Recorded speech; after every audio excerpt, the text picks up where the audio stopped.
Have you ever stopped to notice just how many security guards are around us? They're at the mall, in office buildings, at concerts. They're just everywhere. A constant presence we kind of take for granted. Well, today, we're going to pull back the curtain on this absolutely massive and fast-changing world of private security. So let me ask you this, straight up, who is really keeping you safe? It seems like a simple question, right? But the answer is getting way more complicated. When you think safety, is the first image that pops into your head a police officer, or is it someone else? Because the truth is, there is a gigantic private industry running in parallel with public law enforcement, and its role is growing in ways that are honestly probably going to surprise you. So, let's get into it. To really get a handle on what private security is today, you have to understand where it came from. And believe me, its journey from just a guy watching over property to a high-tech global industry is, well, it's pretty wild. So it all started with these historical watchmen, right? Their job was simple, guard stuff for rich people. Then you fast forward to the industrial era, and that focus shifts a bit to factories and big company assets. But today, it's a whole different ballgame.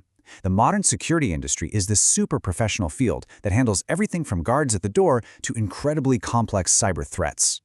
So what's the official definition we're working with? Put simply, it's any person or company that gets paid to provide protective services. Now, the key words here are specific client and for a fee.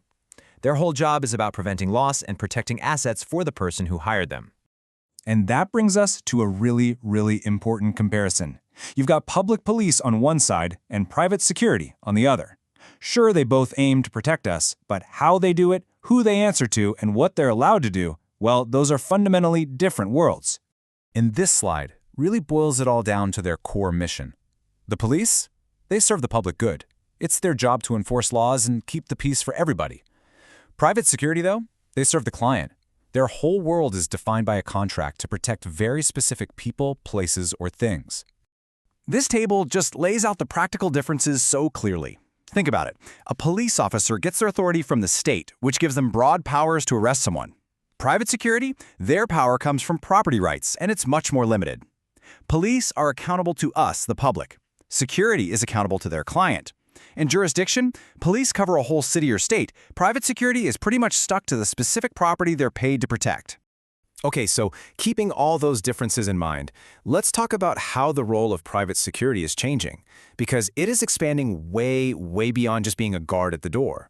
They're taking on some seriously complex and proactive jobs now.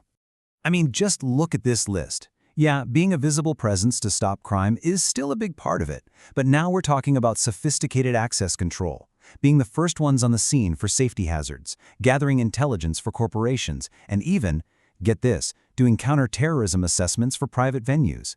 That is a huge, huge shift. And this statement here really just nails the modern reality. On private property, which, let's be honest, is where most of us spend our time, at work or shopping or at a game, private security is, more often than not, the actual first line of defense. Naturally, this explosive growth kicks off a massive debate. As private companies take on more and more of these security roles, we really have to ask, what are the upsides and what are the downsides? It's that classic tug of war between efficiency on one side and accountability on the other. So, on one side of the argument, people say privatization is just plain more efficient.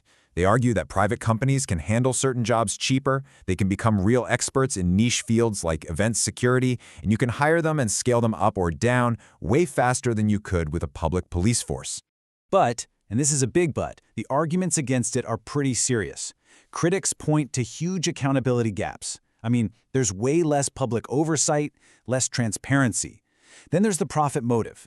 Is a company going to prioritize public safety or their client's bottom line?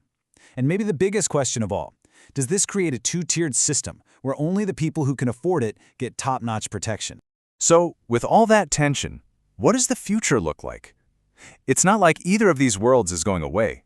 The real question is, how are they going to coexist and maybe even work together as we move forward? Well, experts see a few different ways this could play out. There's the complementary model, where private security handles all the routine stuff, which frees up the police to focus on serious crime.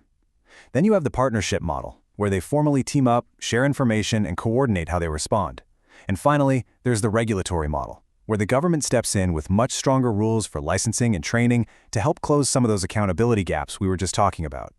And all of this leaves us with one last, absolutely crucial question. This isn't just some academic debate, you know? It affects the safety and fairness of our communities every single day. As this industry keeps growing, and that line between public and private keeps blurring, figuring out who holds the power, and maybe more importantly, who holds them accountable, is one of the biggest security challenges we're going to face.